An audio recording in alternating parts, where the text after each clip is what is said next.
Hello, and welcome to Resolve, an afterplay show. This is an after show for a role-playing game that does not have an actual play, where we tell you all the details of our game so you don't have to listen to it. Hi, I'm Sammie, I'll be your host. My pronouns are she, her, and I play Isiri, the Hope of the Abyss. Joining me today is my wonderful co-host, Alex.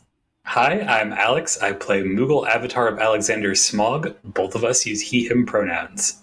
We are joined today by Dee.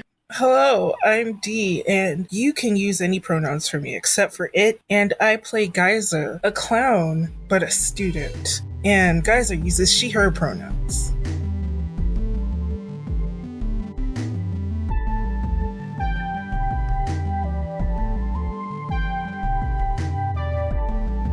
Welcome, thank you for joining us today. Now that we're all here, Alex, why don't you tell us about the actual play? Previously, in Effete, a man named Shades lends Geyser some psychoglass to play a card game. He leads her deep into the basement to make new friends. Smog wanders the city window shopping and people watching while Poni returns to the hotel. Smog witnesses a robbery and flies after the robbers, eventually finding himself back at the Starbright.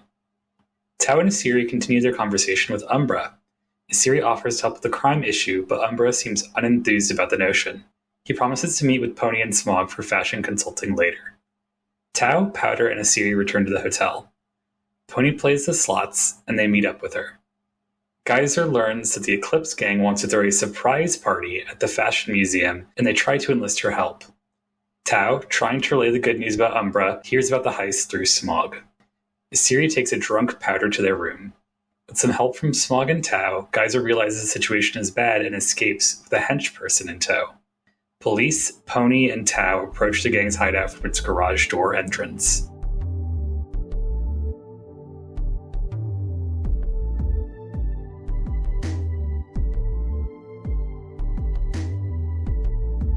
So now that you've heard the actual play, let's do a deep dive into the session. This one did not go how I expected it to, at all. We took like a left turn at Albuquerque, I think, but I'm here for it. Truly kudos to Dan for finding a way to make all of our paths cross with this. I don't feel railroaded. We all could have chosen to do something different and not follow this, but it also felt like the most natural way to approach it for all of the characters involved. Like, literally, we are in Ocean's 11 now, and it's fabulous. It's like we're stopping Ocean's 11, except everyone doing the crime is much stupider. Which is saying something, because Geyser willingly went into the basement with the seating guy. Just, what was Geyser thinking about? They're just enthused. Like, they figured out how to play blackjack and was like, yeah, let's go play more games. Geyser was not thinking. This guy gave me this thing, and he's like, oh, let's make more friends. And Geyser's like, why would you want to be friends with me? That's weird. Curiosity leads her to follow. Which is why you see Geyser asking a lot of questions, which is unusual for how I've played her so far. Usually, all of the other people that have declared their friendship to Geyser, it's, okay, you can't do that. We're friends. So Geyser's like, this is not usual. I don't understand. I was thinking, this guy's just a weirdo who's going to take me to his basement with his weirdo friends and we're going to play more games down there. Or select table. Like he was going to hustle you. Yeah. So, higher stakes game. I had no idea that Dan was orchestrating a robbery. I didn't even feel like, up until shit started hitting the fan, that it was orchestrated, because I felt like Dan was also a lot more hands-off with the moves this session. I bought new dice that are purple and like have gold paint on them. So hopefully the curse of the dice spot will be free of you. I was rolling pretty high. I think I had to re-roll 3 separate rolls. Yeah, as far as Dan's prompting with moves, I feel like especially as you go on with a long-running game and with a system like interstitial where things are triggered by narrative, you get the idea of, I feel like we've hit a point where maybe you triggered a move, but also it's impossible to learn every move from every playbook. You don't know what move might be triggered. It just seems like, oh, maybe you were gunning for one of your moves. Yeah, now that we're getting so long into it and we've started collecting so many moves, it's hard to keep track of who has what and what the trigger effects are. So I thought that was a smart choice by Dan. I can't really say that there was a lot of forethought into that choice. I'm a wing it type of person. I'm in the moment. I'm not 3D chess printing. It's improv, baby. Improv, let's go. You said Geyser felt that it was weird that somebody was like, hey, we're friends. Did that make Geyser uncomfortable? Did they like it? Were they feeding into that emotion? What was driving them there? It made Geyser uncomfortable, but not in a, get away from this guy way. I need to get to the bottom of this. I want to know. Except Geyser has literally no home training, so it doesn't click, oh, this guy is shady and seedy. This is a problem I need to solve. I need to comprehend. Cues that Dan was giving that this guy was up to no good. I tried to play, and I don't have any Psycho Glass. The guy in shades gives me a piece of Psycho Glass, and Geyser just starts counting cards. When the security tries to, hem me up for it, the guy just looks at them and they panic and walk away. And now that you've won a lot, come down to my basement. You have access to sequence charter. It was very obvious that this was not a good guy to the casual observer. Geyser has not gained the ability to understand people as good or bad actors. Just, is this person interesting to me, or is this person annoying to me? Before we got farther along, I was worried that he was the manager of the casino and hotel or something. And I mean, he still very well could be, but that's obviously not the most important thing going on with his story right now. Yeah. I was like, oh no, he's going to steal Geyser away to be live in attraction at this casino. What is it called? A residency? Yes, do a residency at the casino. Honestly, that'd be kind of a vibe for her. Behold, Geyser the Problems Club. You have to find a wife with a battle axe to defeat her. Geyser would thrive in that environment in her current state. Imagine paying a clown to cause problems. I just love how Geyser's interaction with this dude went, because every time he asked a very basic question that most people would be like a single word or short sentence answers, Geyser just went on a tirade about their entire life history up to that point. And this guy's like, what the fuck are you talking about? Massively info dumping. Geyser just talks like that in general, though. She's very taken with marine biology at the moment. At this point, Geyser's amassed a gallon jug worth of Psycho Glass. He literally does not care that she has the most valuable material because it doesn't have anything to do with the fish. This guy's asking her, sequence charters where they refine this stuff, they use large machines that walk like crabs to collect it. And Geyser's like, I have one of those. And he's excited. I can use this person with their, strider to collect some more Psycho Glass and I can be rich. But Geyser's like, oh yeah, I used it and I went underwater to grab fish, and intentional info dumping. If you're not talking about the thing that Geyser's thinking about, Geyser's gonna redirect the conversation to what she's thinking. He had dollar signs in his eyes, and so... Yeah, he was like, I know about you. I know what you can do. I heard about the news, the event at the karaoke bar. I'm gonna use you to the best of my ability. Geyser probably can be manipulated by someone that knows her well and speaks her language, but not by a stranger guy. Geyser already learned, you're not supposed to do this thing. Yeah, this man's critical flaw was trying to pick on something in Geyser that he saw in the news already, as if people wouldn't have already talked to her about how that's a problem. What does he think? That they just let Geyser run amok? News articles, if that was the case. Geyser decides to text Smog about what they're doing. They just send them emojis at the end. Yeah, it's a message that's not very clear. And then you send tooth, glasses, and suit. So I say, I think Geyser met some drunk, rich dentists. Drunk and rich were probably true. Dentists, definitely not. This man was just smiling at you a lot. I mean, he did have a gold tooth. He had a gold tooth. Right. After that, we kind of zoom over to Smog and Poni. Pony's excited to go back and play some games while we're waiting for Umbra to get back to us. Smog does not like casino. Smog is like, I'm just going to hang out in town a little bit more, see what's going on.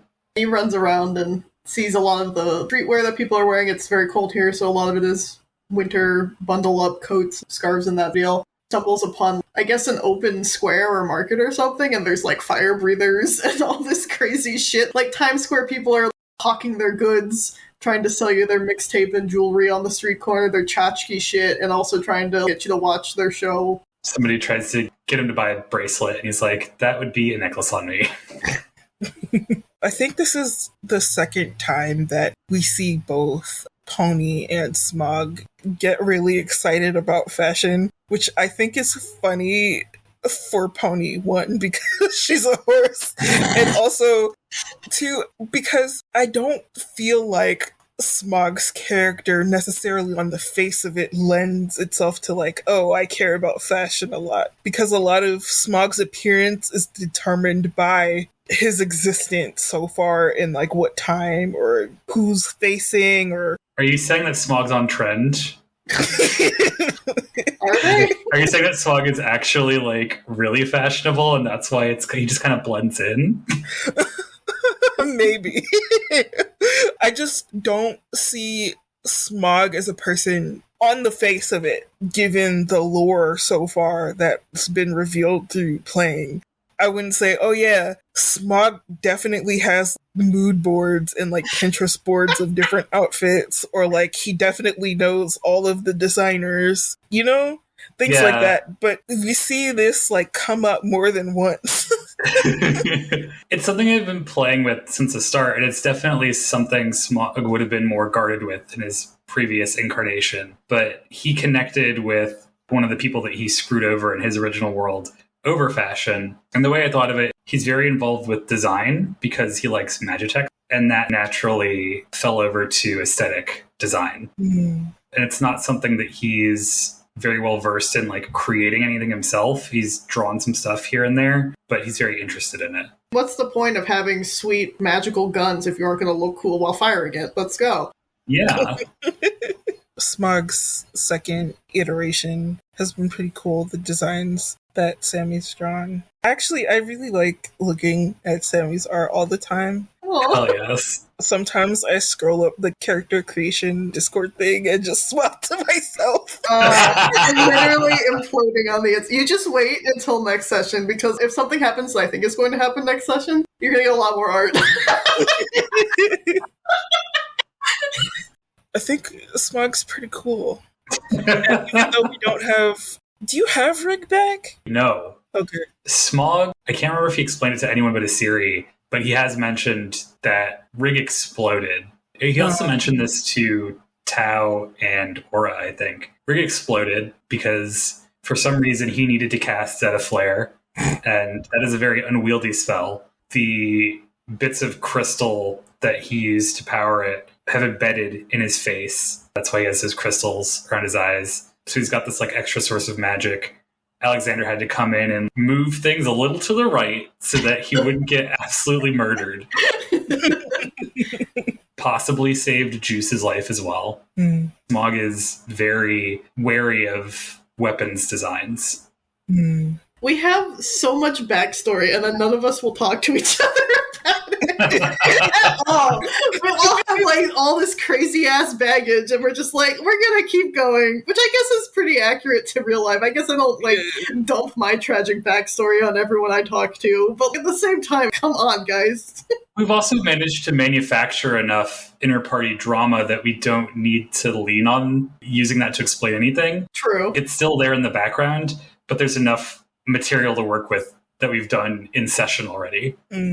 I also find that part really interesting because I think this is the first tabletop that I've played in where our interests or our goals weren't aligned. In all the games I've played previously, even if people disagreed on how we went about it, everybody was generally on the same side, and it was all just nice people being nice to each other and kinky personalities. Here it's like, no, don't do that. And I'm not just talking about Geyser, it's like the entire party. Everyone has had a talking to at some point, even if it wasn't necessarily a stern talking to. Yes. Yeah. Which is fun, because I also haven't had this experience where the rivalry is a big focus, and I'm living for the drama and chaos. In a crunchier game, the numbers do matter a little bit more, and it's harder to buy into playing those things causing an actual rift, because then your numbers suffer and you've thrown an encounter off balance. And I feel like having softer mechanics can sometimes make for some edgier RP. Ooh. Well, it's okay. Smog's already wearing a hoodie, so we're covered with the edge. Moving on a little bit, we continue our conversation with Umbra between Powder and Tau and Isiri. What a weird conversation. I didn't really know what to make of that in the moment. Yeah, it's hard because anytime Isiri meets someone, she's reminded that she is the least connected to the human society here. Yes. Connected to anything, really. God, she has to constantly learn and figure out all of these terms and things that are going on the surface that just don't have any context or existence down below. It's very frustrating for her. It also puts Tau at odds of trying to have a normal human conversation, but also being legitimately interested in explaining things to Isiri. Yes. But just is trying to explain their position in the city and how they're the leader, but also not as big of power as Terra might be. But there's also a seedy underbelly, and the series what the hell is crime? We don't have that. What are you talking about? I mean, possession, 9/10 of the law. Theory plays by finders keepers, normally. It's cool that Isiri has adjusted so well to being around people, considering Isiri has not a lot of contact with anyone at all.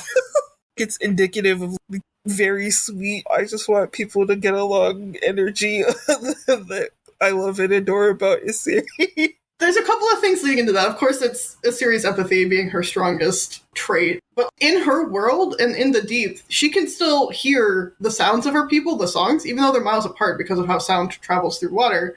Here on Sequence Charter, she's the last of her kind as far as she's aware. As far as she understands it, she's been thrown into the future. All of her people are probably dead now. When she goes into Sequence Charter's oceans to be alone, it's fucking silent, and that's mind-numbing to her. So she would rather deal with the interpersonal communications that humans do to have some kind of connection to people than to be all alone like that. That's crushing. So she has to adapt or suffer. Oh, I finally hit on where I find empathy with the series, because up into most of high school, I had a couple more friends through high school, but really when I got to college, it was completely new playing fields. I was talking a lot more to people for the first time in person. That coming out of your shell, having to deal with people, just popping on all the questions because you're dealing with a bunch of new experiences, I can really tap into if I go back to that time in my life. Yeah, I get that too. I think that's playing off of my own experience as well. I was very shy when I was younger, to the point where I couldn't ask store people for help. Going into the end of high school and then college, I specifically chose to go to the college I went to because I'm not going to know anybody here. So I was this will force me to talk to people. And it did. As much as I hated that experience, I'm glad I did it, because now I'm oh, hey, I can talk to store employees now. Yay! Do I like you? No, leave me alone. Don't ask me if I need help. Do not call me on my telephone. Yes, do not I will contact you. Do not contact me. Do not perceive me. I am not here. But in all seriousness, it's been very fulfilling to go back to some of my more insecure parts and then be able to turn that into a positive. sometimes I feel like I personally struggle with my own empathy towards people. I'm very pessimistic and stoic a lot of the time in my everyday life. It's really refreshing to play somebody who's that willing to reach out no matter what. We keep on talking about how there are these parallels with Smog and Isiri, and it's funny because for Smog specifically, but honestly a lot of my characters, I usually come at them from like, what is something that I'm not, that I think is a flaw, and how do I get the character to grow from that? So we have very opposite way of building the characters here. I can't wait for the next game we're in, because we're going to just make opposite characters again. Hell yeah. As Umbra states, we have a seedy underbelly in the city, and I wonder what the cause of that is. Obviously, we have major societal unrest here because we've just finished a revolution. We're probably not even 20 years post it. Life in the way of people going around doing things is still falling into place as they deal with their new normal. So it doesn't shock me that we have such troublemakers, but the fact that this city is the way it is and it's still so rampant is kind of weird to me. That was explicitly addressed, right? At least from what I got. In the sequence charter, you have frequent contact with Terra, the big leader of everything. You have lots of robots and officers and people doing science and a lot of access to gather and refine psychoglass in a lot of capacity, which is the most valuable material. So you have a city of people who do not want for much and have a lot of direct access to leadership and have pretty explicit roles. I don't think we've met anyone in Sequence Charter that was kind of bumbling around. Everybody was doing something. And we get to this other city, and I forgot the name. Union Charter. They don't have that same access. The psychoglass they get, they have to trade for it, and they don't have the ability to gather or refine. And it seems like in a vacuum of power, people do shady shit. Thank you for that, Dee, because I was thinking, like, I know it's psychoglass, but I can't figure out why it's psychoglass. But thinking about the access to the captain and how much psychoglass is valued made it hit home, because yes, you do get a lot of access to psychoglass in Sequence Charter, but any source could get you access to power if you can figure out how to trade it somehow. So it's really maybe not necessarily about psychoglass's capabilities physically, but about the power it gives you access to socially. Mm-hmm. And I think that makes a lot of sense why the casinos operate using it. Because if you eventually gather enough, you can go to the hoity-toity parts of town. You can perhaps meet Umbra or work your way up the chain to get that access to leadership and power that you want. But bless Isiri's heart, being like, hearing they have a crime problem and learning about crime 2 seconds ago, being like, do you need help with this? Umbra the skeptical, being like, are you a vigilante? Like, what, do you have experience with it? I will delete all the crime. Isiri's like, oh, is this like a job? Is this part of your society? And Tao's like, no. What are you talking about? And then Powder, mid-bite through food, is just like, yeah, we can kick their ass. That does make sense for Powder as a character. Powder's a bit rough and tumble, and I'm here for it. Well, all of this leaves Isiri very curious about Umbra, very concerned, especially that glance to Powder, because Powder doesn't seem to know what's going on with that. Even the wording, the word choices Umbra used throughout this entire conversation, they weren't lying as far as Isiri could tell, but they definitely were leaving information pretty obviously out. And that raises her. She doesn't have eyebrows, so I guess her biolume. It makes her suspicious. I don't think she distrusts him. I just think she's going to keep an eye out moving forward on their next interaction. She doesn't have the full picture yet, so she doesn't know what to do with it. And that causes her to mistrust a little bit. I'm so excited to have Smog have a conversation with him based on this conversation, because there is a part of him that just feels for people who must resort to crime somehow. Even if these people are like comically evil, he wants to understand why they're doing this. Because on his world, for the Mughals, it's necessary to live. They got a mafia, they got family. If you see a Mughal on the street, like, you give them the nod because everyone else is going to shit on you. So he wants to understand why stuff is going on here, and I think he's probably going to pick up on a little strangeness from Umbra too. The context of the conversation is also going to be funny, because I think Smog wants to be like, we need to make sure that no one in the news gets wind of the party involvement in this. We do not need to be peacekeepers. We're supposed to be ambassadors for your world. I don't want people to think that we're like police Santa Claus coming down whenever you do a crime. That's one thing Isiri would agree with Smog on. Yes, she wants to do whatever she can to help these people, but at the same time, I don't think she feels it's her place to be wish fulfillment. I don't want people in power to see me as a tool to be used all the time, and I don't want people on the outs to think I'm a constant threat. Yeah, I would agree with that. We're jumping ahead a little bit. Is that why Isiri decides to just take powder up instead of get more involved in the situation? I think so. I think it's multifaceted because A, Powder is fucking drunk out of her skull. So she's just like, I need to make sure you're safe because you're going to hurt yourself if you're outside any longer. Also, Umbra asked us not to be too involved in this, so I kind of want to respect that, but if this thing such as crime is such a bad problem on this place, and it's something that needs to be sorted out, then maybe I shouldn't be the one doing it. We did learn a bit more about Umbra in the fact that they are a member of what's known as the Marauders, which we've heard in passing before. Terra's elite guard, and they were people that were made up of the old arena combatants back before the revolution. So I think we should at least maybe do our best not to piss off these people because they know how to throw down. It would be really funny if this is a character I played a version of and I've just forgotten because I didn't give them a name or something. I don't remember the name Umbra. No, I don't either. But I know Dan has taken at least Sierra's name from it. Yes. Other Marauders could pop up in the future, who knows? Well then, from here to my favorite part of every session is shenanigans with Geyser. My favorite show. I'm glad that Geyser provides good entertainment. It's just like magic, magic, magic. There's a lot happening here. This guy taking me to the basement, Smog sliding through. Invisible. Mm-hmm.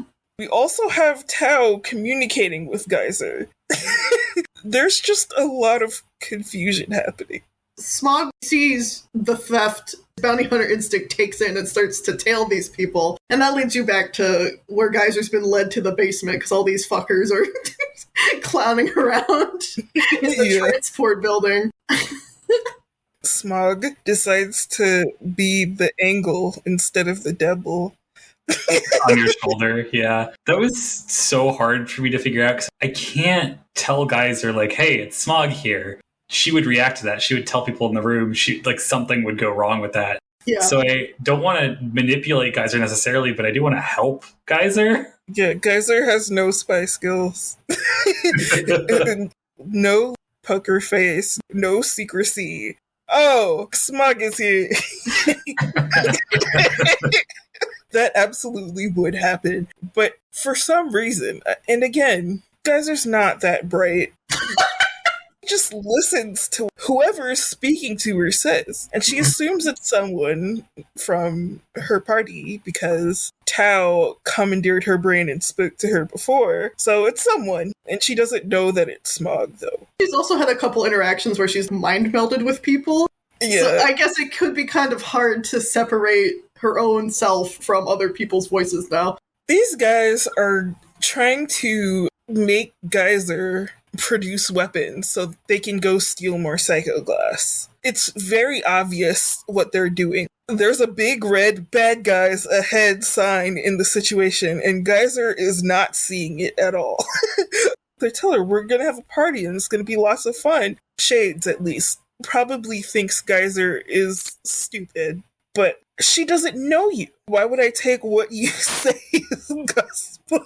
And so Geyser's texting Tao. Is it okay to bring firearms to a party? And everyone's like, no. Like, what the hell? Do not do that. I'm sorry, I skipped over the first thing I did. Summon another bunch of balloons that make people really happy. Jezebel, one of the hench people, touches it and is very elated and happy and having a good time. While all of that shenanigans going on, they're all trying to convince Geyser to go to this quote-unquote party. And Smog, bless his heart, is trying his hardest to be like, look at the signs. This is bad. Do not do this. And Geyser's just like, well, he said y'all are gonna do bad stuff. I don't know what that means, but... Like, he said criminals. And for the record, Geyser also doesn't know what crime is. So she hears criminals and says liminals. Everything Smog says to her, she's immediately repeating out loud. Like, are you guys gonna use them to do liminals? And they're like, what are you talking about, bro? Like, we're gonna have fun. Just do the weapon. She's like, no, but you guys are doing liminals, and that's obviously not good. At what point was Smog going to step in and do something? Like, Smog didn't want to give up that he was there because he doesn't want them to be involved in the news. These people having an interaction with Geyser is bad enough. If there's two of them there, then a big association starts getting made. And I don't want to have to lean on the power here to suppress the information. Mm-hmm. So Smog didn't want to give himself up at all. It would have to be like Geyser's life is threatened for him to reveal himself. Okay, that makes sense. And I don't think they were interested in harming Geyser at all. Mm-hmm. They just wanted her to make weapons for them. For their sweet-ass party. They probably would have, like, forced her to become as guilty as them, and so she had to stick around, otherwise, like, risk arrest or something like that. I think Shades was getting a little frustrated there. Well, while the beginning of this scene with Geyser and then Smog is happening, we get a horse addicted to gambling. We get a horse addicted to fucking gambling. I fucking love Poni so much. Every time Carolyn introduces a new element of interest for Poni, it's more extreme than the last. What the fuck? Immediately gets addicted to slots when she learns how to use it. Immediately.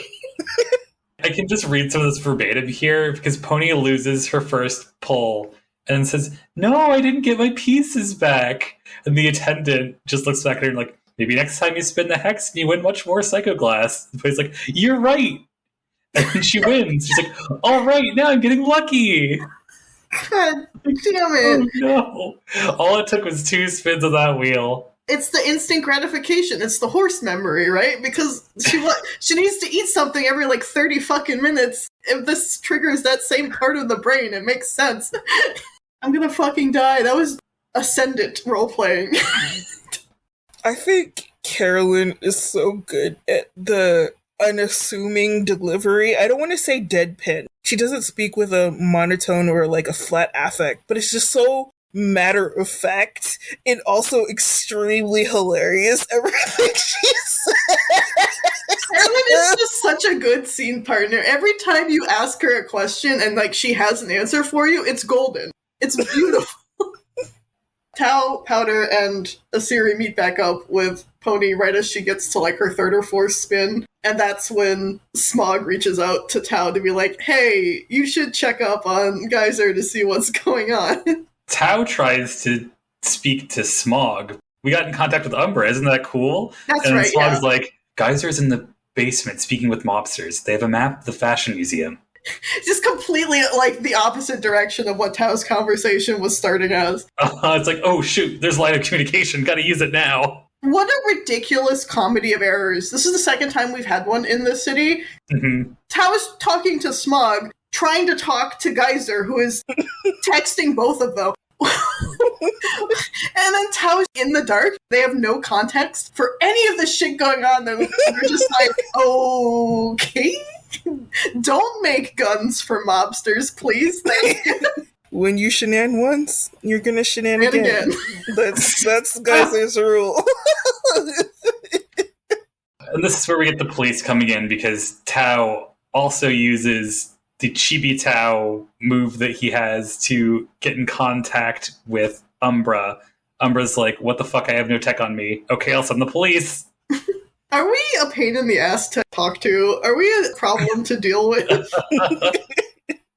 Look, we get results, and that's what people really care about. That's true. So I hope Umbra appreciates our efforts. Oh, the other thing I think is really funny. Tao is talking to Geyser via the mini Tao, and Geyser is texting Tao in response. Because, guys, it's one way. Geyser's like, hey, someone hijacked this and asked them about liminals. And Tao's like, what the fuck? I can only imagine what Poni, Powder, and Isiri were looking at, because Tao basically just went, like, dead silent for a good 10 minutes trying to coordinate all these conversations. They're just staring into the middle distance in this fucking casino. Isiri was genuinely concerned Poni was just pulling down the lever. Poni was, like, spamming all their fucking psycho glasses. Isiri's like, are you okay? And then Powder is just like, it's way too bright. I am too drunk in here. Geyser seemingly catching on that something is weird in text leads Smog to be like, oh no, I have to play devil's advocate now. And tries a couple times unsuccessfully to like push Geyser to do certain things by saying like, it would be terrible if we did that. Yeah, you can't reverse psychology, Geyser, because Geyser can't psychology in the first place. That's fair. I accept this. You know, me, the player, knew what was happening, but Geyser's acting on the information that she's receiving, but explicitly not in the way that Smog wants to happen. Smog is like, we should definitely stay here, not transform into a bird and fly away. And Geyser's like, out loud, do you have a bird? And they're like, we don't have a bird. And Geyser's like, wait, you guys are doing liminals. It sounds like drugs now. Yeah. You've made this into a non-word. I mean, liminal already stopped being a word.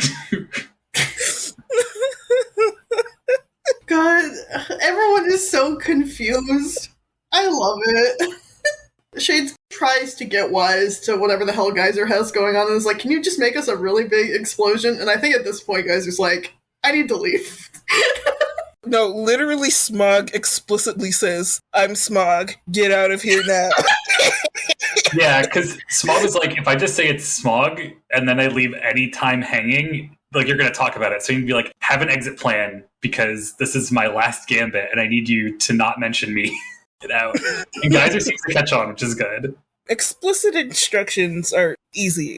Obviously, Smog is not going to tell me to leave a place just because. If anything, I feel like it's Smog's character to meddle. The player thinks Smog not doing meddling means like, oh, this shit is really bad. But Geyser is like, Smog said something to me. Geyser can trust the explicit things that Smog says. The more convoluted things, side eye. But the explicit things, okay. Geyser's grand idea is, I need more tools for explosions. And Shades is not trying to let her go. Geyser's second big idea is to turn everyone invisible except for one person. Geyser attached herself to Jezebel because Jezebel's the only one that played with the balloons. So Geyser's like, I guess this one's my friend. We're taking you out of here. You're not doing any liminals today. Well, Jezebel was supposed to, like, follow Geyser to make sure, A, she got her tools, and then B, bring her back, is what I'm assuming was Shades' plan there. Yeah. He just launched a flashbang of invisibility and then yeeted her out of there. Smog's solution to making people visible again is to cast a mirror image so that there's a hazy outline of them, but no, like, solid thing at the center. It's even more trippy. Just have them screaming for a good 10 minutes so they can't hear the police sirens coming in, which is why Smog told Geyser to run in the first place. It's effective. Poni and Tao also try to come up to the door during this time, but they cannot get in. It is locked with an electronic code to get in. They have no idea what that is. Yeah, plus Tao, I think, due to what Umbra said, is a bit hesitant to get involved unless they absolutely need to. So they're like, all right, we're going to watch the outside and just make sure if they try to escape, they don't get anywhere. Once they hear the sirens come up, then that's when they're like, all right, maybe things are about to get serious.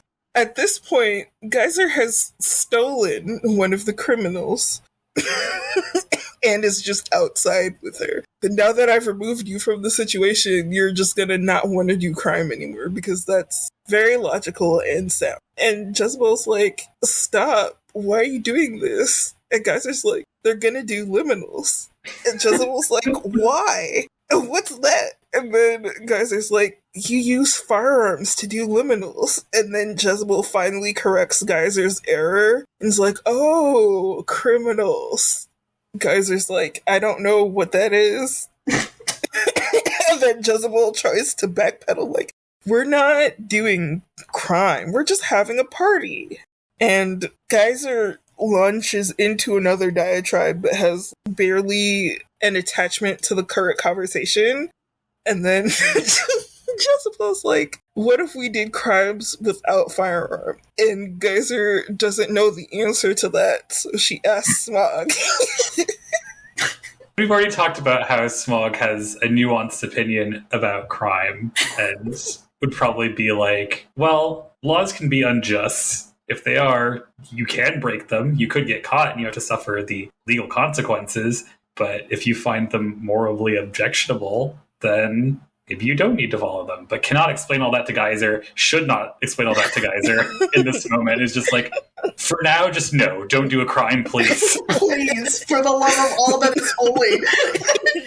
By me, the power of Alexander, do not do crime.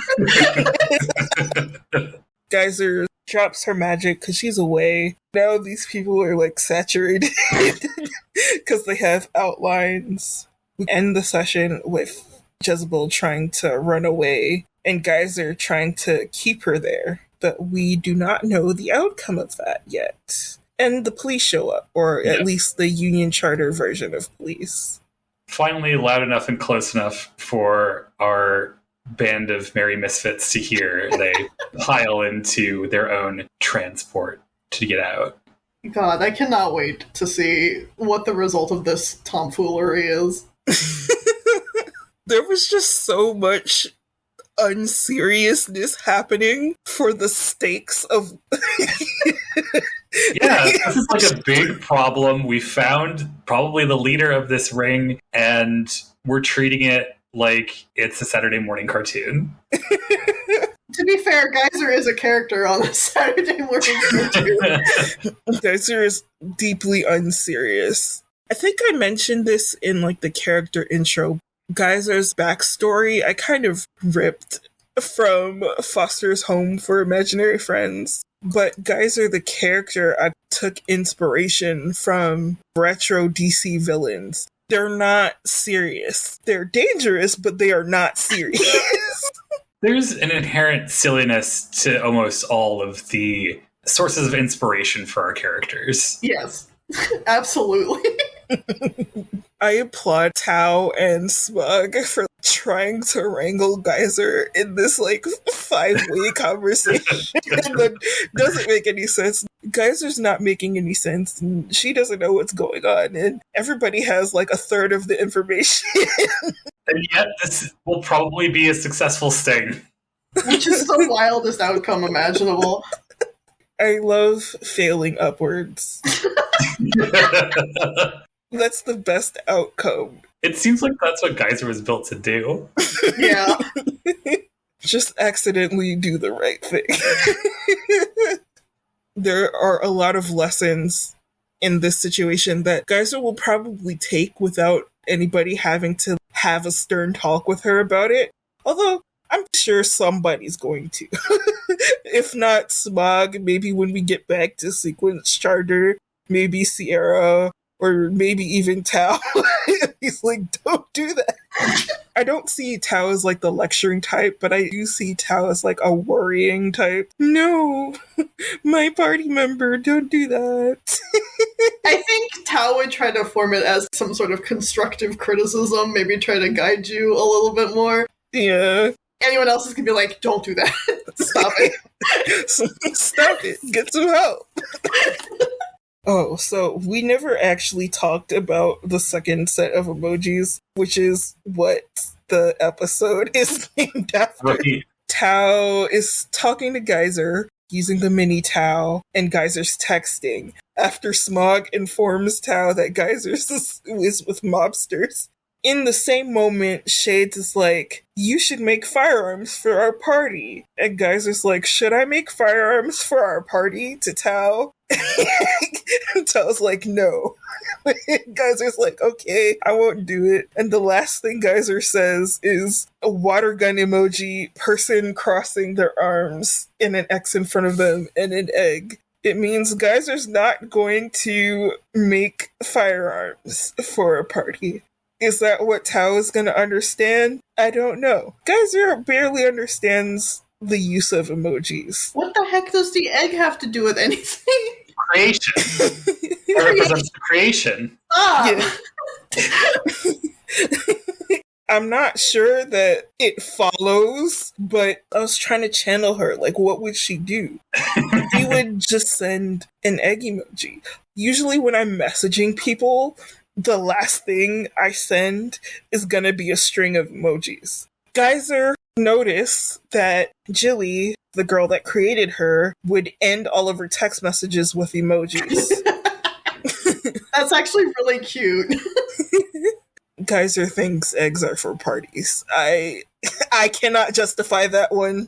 It's just, you gotta chalk it up to Geyser bullshit.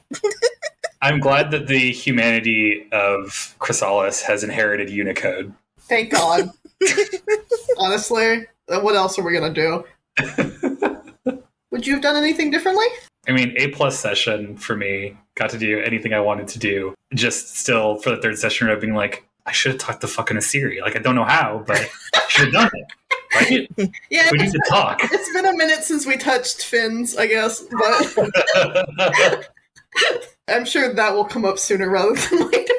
I feel like it's going to be the two of us staring down Umbra and everyone else sitting back. Yeah, mom and dad are fighting again. This wasn't a very Isiri forward session, which is fine with me. Not a lot I really would have done differently, other than maybe bother Umbra, but like I already bothered them enough, so I'm pretty content. The one thing I would do differently is use the move in my book. You and I are alike. What exactly does this move do? You and I are alike. When someone who does not have your best interests at heart tries to take advantage of you, roll with light. On a 10+, you are able to see through their act and can immediately take the upper hand in the situation. On 7 to 9, it costs you take a harm or spend a link. 1, I have the advanced move, which is I can use light and dark interchangeably. And 2, this is a situation where Geyser needed to explicitly understand that she was being taken advantage of, and that did not happen. That's fair, yeah. I don't think it would have changed the storyline too much. Geyser would have asked even more questions. Smog would have had to say, get out of there still, but I think I would have been in a better position to act or like have a more concrete plan. But I'm satisfied with the way things ended out. I just need to take more advantage of the moves in the book that I have.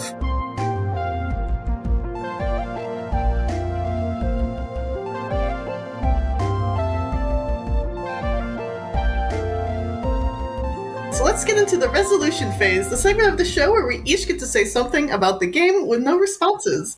What is your final say on this session, Dee? Communication is in fact key. But what is the lock? You can follow me on Twitter at @BacksliderD, on Instagram at IHadACowLOL. That is also my PlayStation Network username. You can add me, we can trade Switch codes and play games. I'm also now on Blue Sky. I don't have a code, sorry.